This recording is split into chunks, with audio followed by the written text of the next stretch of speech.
మంత్రి డోలా బాలవీరాంజనేయ స్వామి విశాఖలోని కేజీహెచ్లో తనిఖీలు చేపట్టారు. ఈ సందర్భంగా ఆసుపత్రిలోని పలు విభాగాలను పరిశీలించారు. ఆసుపత్రిలో రోగులకు అందుతున్న వైద్య సేవలపై ఆరా తీశారు. అనంతరం ఆసుపత్రిలోని పలు రికార్డులను పరిశీలించారు. ఈ సందర్భంగా ఆయన మాట్లాడుతూ పేదలకు నాణ్యమైన వైద్యం అందించడమే కూటమి ప్రభుత్వ లక్ష్యమన్నారు. కేజీహెచ్ రోగులకు అన్ని రకాల సౌకర్యాలు కల్పిస్తామన్నారు. రూపాయలు కోటి నిధులతో క్యాజువాలిటీ వార్డులో మరమ్మతులు చేయిస్తున్నట్లు చెప్పారు. కొత్తగా మరో గైనకాలజీ వార్డుకు ప్రతిపాదనలు పంపించినట్లు చెప్పారు. ఆరోగ్య ఆంధ్రప్రదేశ్ రాష్ట్రంగా తీర్చిదిద్దడమే సీఎం చంద్రబాబు లక్ష్యమని తెలిపారు. ఒడిషా ఏమైంది?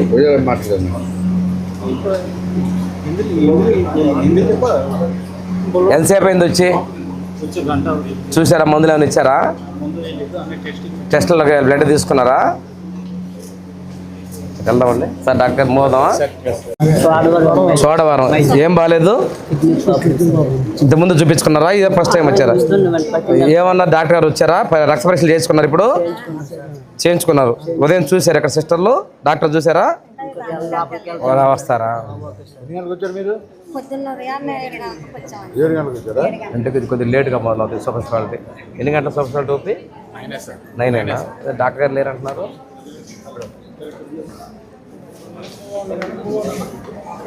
నెఫ్రాలజిస్ట్ కేజీ వచ్చా ఇంకా బయట స్కూలా? ఏ ఇయర్? పడుకో. ఏ ఊరు? ఏం బాగాలేదు?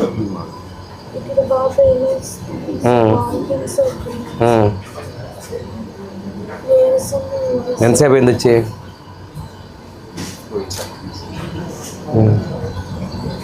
ఇదే ఫస్ట్ బాటిలా? ఎవరు పెట్టారు? మీ సిస్టర్ పెట్టారా? డాక్టరా?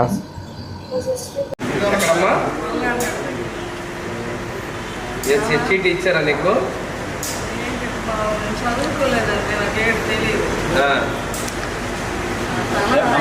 కాదమ్మా, ఆయన నంబర్ ఇచ్చారు కదా, పిలిచారా నేను? మీ అబ్బాయి ఉన్నాడా?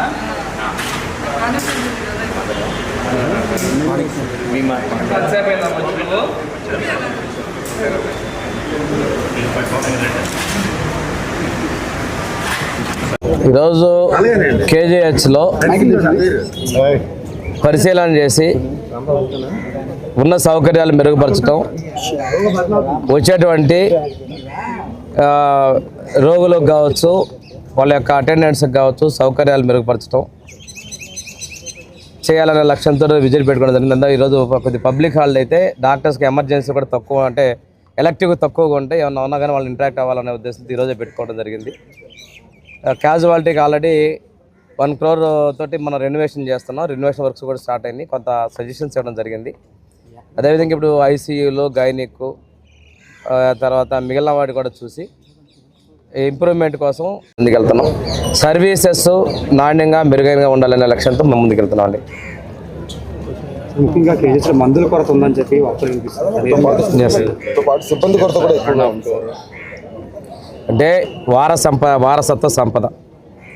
ఈరోజు మీరు చెప్పే సమస్యలకైనా కానీ సిబ్బంది అనేది ఈరోజు వచ్చింది కాదు, గతంలో ఉన్నటువంటి కొరతలు ఉన్నాయి. అప్పటికీ కూడా చాలా వరకు రిక్రూట్మెంట్ చేస్తున్నాం, ఇంకా చేస్తున్నాం. అవసరమైతే డైరెక్ట్ వాక్-ఇన్ ఇంటర్వ్యూలు కూడా తీసుకుని రెగ్యులర్ అపాయింట్మెంట్స్ ఇస్తున్నాం. సిబ్బందిని నింపేదానికి చర్యలు తీసుకుంటున్నాం. సౌకర్యాలు మెరుగుపరచడం కోసం ఇస్తున్నాం. డ్రగ్స్ కూడా అంటే ప్రస్తుతం కొరతలు ఉన్నాయనేది మా దృష్టికి రాలేదు, కానీ మీరు అంటున్నారు కాబట్టి చెక్ చేద్దాం. ప్రభుత్వం అయితే ఎప్పటికప్పుడు పూర్తి స్థాయిలో స్ట్రెంగ్తనింగ్ కోసం వెళ్తున్నాం.